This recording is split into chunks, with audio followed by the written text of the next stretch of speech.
बिस्मिल्लाहिर्रहमानिर्रहीम। पाकिस्तान में जो सूरत बन रही है वो आपके सामने है। कराची में जिस तरह मुर्तज़ा वहाब जो कि 156 का और जमात इस्लामी और PTI के 193 थे उसको जिता दिया गया और जो जमात इस्लामी का वो हार गया। ये आपके सामने है किस तरह हुआ, कैसे हुआ, ये आपके सामने पिक्चरें आ रही हैं। वो जो कि जुल्म सितम उन कुर्सियों पर किया गया, उन कुर्सियों को अंदर तक नहीं जाने दिया गया, उनको मारा गया, उनको कान पकड़ाए गए।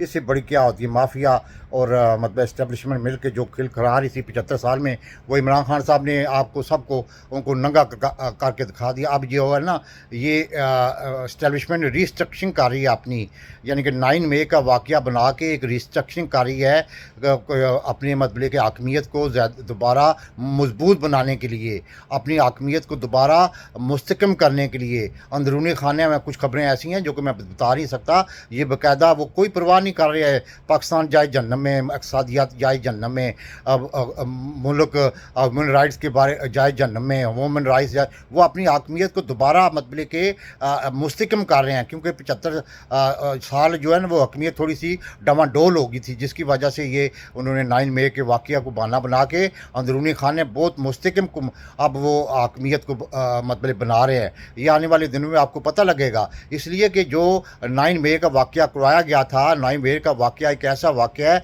जिसकी इन्वेस्टिगेशन की जाए तो सारी चीज़ें ज़ाहिर हो जाती हैं। इमरान खान साहब ने बिल्कुल ठीक कहा था कि जिस बंदे ने ये प्रोग्राम बनाया, जिस बंदे ने ये प्लान बनाया, उसी को फ़ायदा हुआ है। मुझे तो नहीं फ़ायदा हुआ, मेरे तो 15,000 कारकुन जेलों में है। परहेज लाई जो है वो बेचारा रो पीट रहा है, और मेरी जो वुमेन है वर्कर, उनके साथ जो जुल्म है, उनको रेप तक किया गया, उनको मारा तक गया।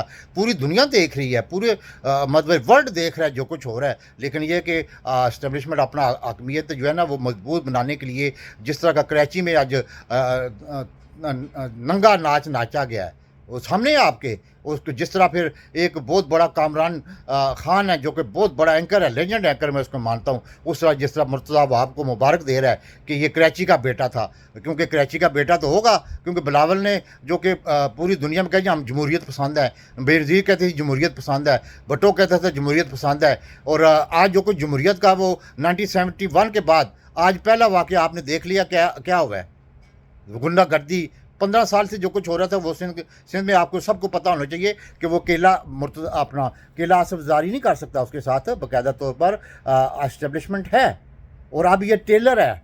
आपको याद होगा कि एस्टेब्लिशमेंट अपने पंजे मतलब दोबारा मतलब के मजबूत करने के लिए आपको पता है कि तारिक मलिक को क्यों मतलब के उसने इस्तीफ़ा देना मजबूर हुआ है। उसको कहा गया कि 15 लाख जाली कार्ड बनाओ ताकि जो पंजाब में हम इस्तेमाल कर सकें। उसको एक दफ़ा नहीं, 2 दफ़ा नहीं, पूरा दबाव डाला गया। उसको फिर आखिरकार मजबूरन उसको इस्तीफ़ा देना पड़ा। उसने मैं नहीं ये काम कर सकता, मैं एक अपराइट आदमी हूँ, मैं मतलब कि ऐसे गंदी हरकतें नहीं करूँगा। उसने इस्तीफ़ा दे दिया। वो UNO में अक़वाम मुत्तहिदा में तकरीबन 1.5 लाख महीने की तनख्वाह लेने वाला बंदा है, अपराइट आदमी है। इसी तरह आफ्ताब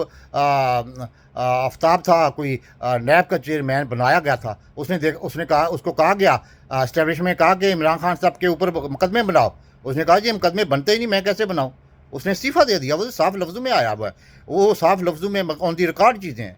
इसी तरह आपके पता IG पंजाब कौन है, IG बलूचिस्तान कौन है, IG इस्लामाबाद कौन है, इस तरह FI के चेयरमैन कौन, DG कौन है, सब आपको पता है। इस वक्त जो है ना इमरान खान 9 मई के बाद जो कि इससे पहले जो कि हकमियत ढीली पड़ गई थी, उसको मजबूत बनाया जा रहा है अंदरूनी खाने। ये जो कुछ हो रहा है ये ह्यूमन राइट्स की छोटी मोटी गलतियाँ नहीं हैं, उनको कोई परवाह नहीं है। मुल्क जाए जहन्नम में बाबा। उन्होंने अपनी हकमियत को दोबारा मतलब रीस्ट्रक्चरिंग कर रहे हैं वो। ये आने वाले दिनों में आपको पता लगेगा। और जो कराची में आज जुल्म सितम किया गया है, जो कौंसों को मारा गया है, जो कौंसों के साथ हुआ है, वो आपको क्या ख्याल है ये पूरी दुनिया में वर्ल्ड में नहीं गई वो फुटेज गई है। किसकी बदनामी है? पाकिस्तान एक फेल स्टेट बन गया पूरी दुनिया में।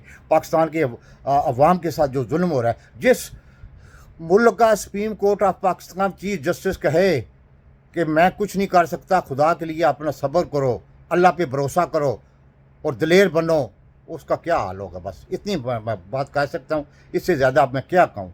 और जो जुल्म सितम सबका प्राइम मिनिस्टर ऑफ पाकिस्तान में सिर्फ 3.5 साल उसने हुकूमत की है बाबा, उसको अल्लाह के उन्होंने रख दिया। हर रोज़ नया मुकदमा, हर रोज़ नया मुकदमा। उसकी पार्टी को मतलब कि बैन किया हुआ है, तकरीबन बैन किया हुआ है, सब अंदर हैं, 15,000 आदमी अंदर हैं। वो डर नहीं रहे। लेकिन अभी मुझे नज़र आ रहा है कि आने वाले दिनों में जमात इस्लामी को चाहिए कोई PTI के साथ मुकम्मल इत्तेहाद करके तो एक बहुत बड़ी तरीक चलाएँ, उसके बाद वकील तरीक चलाएँ, जिस तरह के मिलिट्री कोर्स के ये मतलब कि बाकायदा ये शुरू कर रहे हैं चंद दिनों में। और ये मिलिट्री कोर्स अगर बन गई तो फिर ये सिंध में भी बनेंगी, ये पंजाब में भी फिर दोबारा बनेंगी, ये बलूचिस्तान में भी बनेंगी, खैबर पख्तूनख्वा में भी बनेंगी। फिर ये अवाम की जो हालत होगी आपके सामने, क्योंकि वो रिस्ट्रिक्शन कर रहे हैं, इस्टेब्लिशमेंट रिस्ट्रक्चरिंग कर रही है। वो चाहती है कि दोबारा जो हमारा कब्ज़ा लूज़ हुआ था उसको दोबारा मुस्तकम किया जाए। 9 मई का वाक़या बहाना करके जो लोगों में एक शऊर आया था, लोगों को मतलब एक पता लगा कि राइट्स का, उसको दबाने के लिए सब कुछ हो रहा है। आपके सामने हुआ है, सब कुछ है, ये कोई ढकी चुकी बात नहीं है। जो ख्वाजा आसिफ यानी कि हमारे ओवरसीज़ को बेशर्म कहता है माँ बाप की हड्डियाँ सिर्फ पाकिस्तान लाते हैं और बाकी सब कुछ वहाँ ले गए हैं। इससे बड़ी और क्या बात है उसके। पाकिस्तान इस वक्त माफिया के कंट्रोल में है। और जो कुछ जनरल रानी और जो उसका बाप कह रहा है कि मैं तो आऊँगा तो मुझे प्रोटोकॉल दो, मुझे सलूट मारो, इससे बड़ी और क्या बात हो सकती है। पाकिस्तान जिंदाबाद।